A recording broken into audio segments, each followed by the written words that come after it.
The rest of you are to be quiet and attentive, and you're taking notes, yes, on your note cards. Well, do not focus. Why is it shut? Why is it not?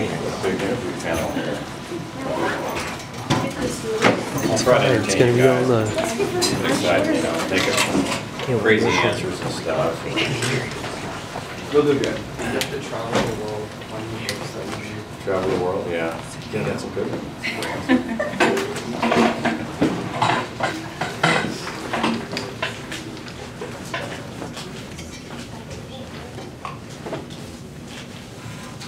You can't make me laugh. So it's like when you're in church or something, you start laughing, you can't stop. You're a big fool.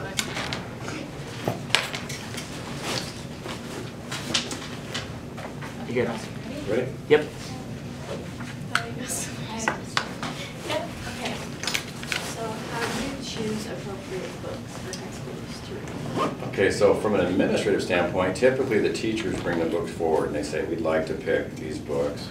Then they explain, behind their logic behind it. Typically it doesn't really come up much unless it's controversial, like it's got stuff in it that parents aren't too excited about, their kids reading.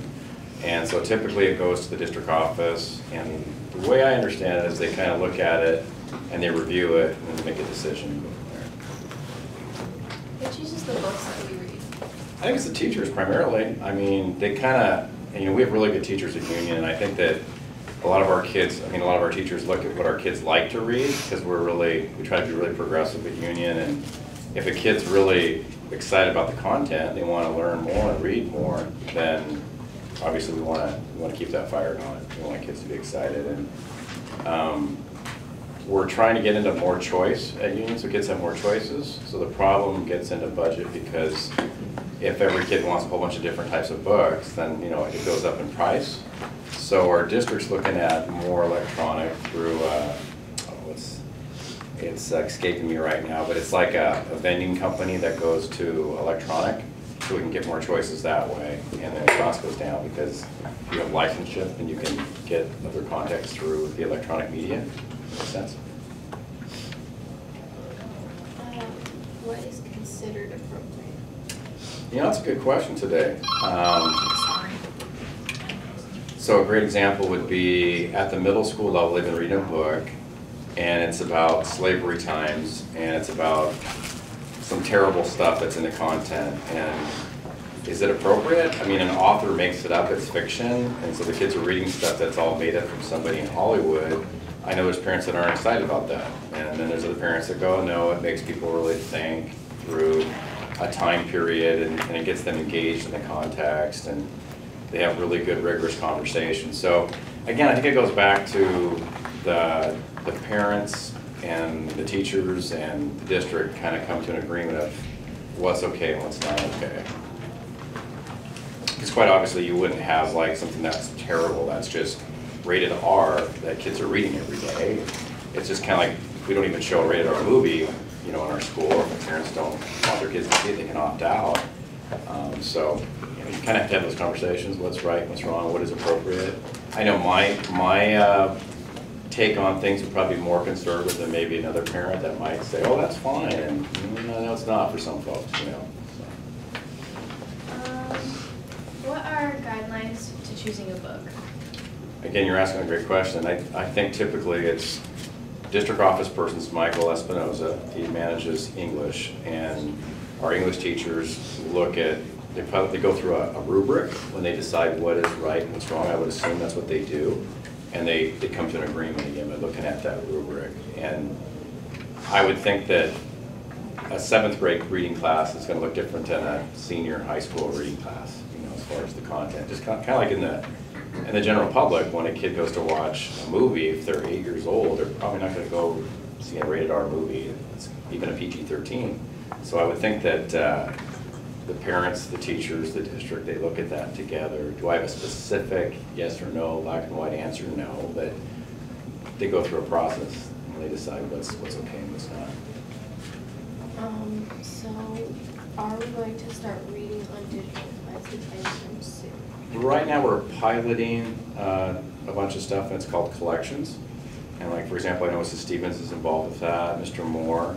Mr. Conley, and they're all going through that, and they're looking at it, and I think the reason why we're looking at that is, again, it gets back to student choice, because if you look at our direction of our district, we want more choice for kids and more, to make it more engaging. So, you know, if a kid likes to read about more nonfiction stuff, and another person loves fiction, and this collections allows them to go through and look at different options, then that's a good thing. So I know we're looking at collections. It's a pilot we're doing right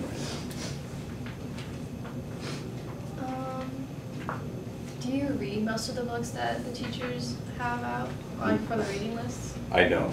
I do not, and I probably would if there was a book that, you know, they thought was really exciting, or they wanted me to pilot or look at. I would. That'd be great. Does anyone read books before they're? I would assume, yeah, I would assume that a person would have to read it, because if it's controversial, you definitely want to read it, or if it's going to spark interest in the community of yay or nay, I would think that you want to read it. So there's like a controversy of one book, like between two teachers, and they say this has this in the book, and then there's a different argument about like something bad in the book, and they say that's not in the book. Would you read it? I would want to read it, yeah. I'd want to check it out to kind of get an idea of where the difference in opinion lies. Does anyone read the books? Yeah, they definitely have to read the books. That's a real thing. Why are the books chosen? I think it depends on, for me, it's the student voice. If the kid, I think it'd be really cool if all the kids really thought a book was great and they wanted to read it. I would think that teachers in the past, you know, if they've shared a novel or a book that kids really like, then we would want to read it. I do have a problem sometimes with those big long novels, like you know, the classics, where the kids read it together as a class, and it's a big long novel. I kind of like shorter stories and more engaging content, so kids are really into it, versus Grapes of Wrath or something, or some kind of big novel. That's just my take. That's kind of like the old school approach, I think. And I think with collections we have more diversified learning. We have more authentic subject matter. It's more engaging for lots of different audiences. Do you think kids these days read it? No, never enough, right?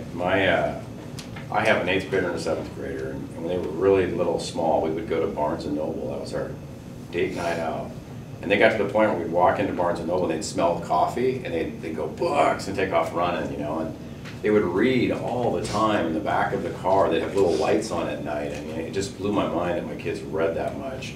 And now when they go and they take tests and stuff, their aptitude and their level of word choice is huge. And when they talk, they'll throw out words sometimes that I'll even question. The other day the word was superlative, and I thought, well, that's different. You know, I know what that word means. Or tenacious, tenacity, things like that. They have an expanded vocabulary, and then when they do other content areas like science and math, they're not fearful of reading at all. And they read for stuff that they like. They read a lot of books that build on each other, you know, like Harry Potter sequence, or I think they call it Beastly books or something like that. My son had a really cool imagination as a kid, and he would talk to me like in the 4th or 5th grade about how the text would talk to him and how he would go to a different place.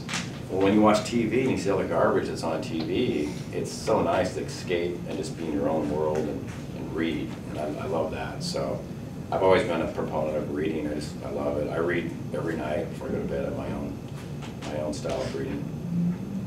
How do you think we can get kids to read? I think choice again. I think it goes back to what do you find engaging? What do you like to do? And I think Union's really big on that, being real progressive on what's a kid like to do.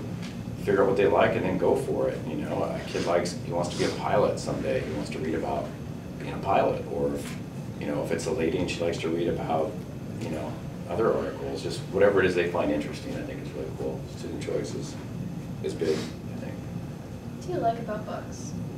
I like holding a book. I mean, sometimes electronically, that's my struggle with adopting, going to collections that pilot. There's something about just having a book in my hand that I can pick it up and I can dog ear it. I can go back to where I left off, and anywhere I can pick it up. Sometimes I like to put a book away and come back to it 3 years later and read it again, and I have a different take on it when I read it. You know, So, but for example, Spike Walker, it's a book a local guy wrote about crabbing in Alaska and all the people that died and how scary and the adventures of it and everything. And if I read it today, last time I read it was like in 2004, I've actually met him and talked to him and everything, so I might have a different perception on it today, and I can just pick the book up and read it again. It's in my office right now. So I mean, yeah, you just have, I don't know, there's something about holding a book. I like that. Maybe I'm old school. Maybe kids today that are younger, they don't need a book in their hand. Maybe they like the electronic media. So it's interesting. Thank you for coming. All right. Thanks a lot. Appreciate it. That was pretty easy, I guess, right?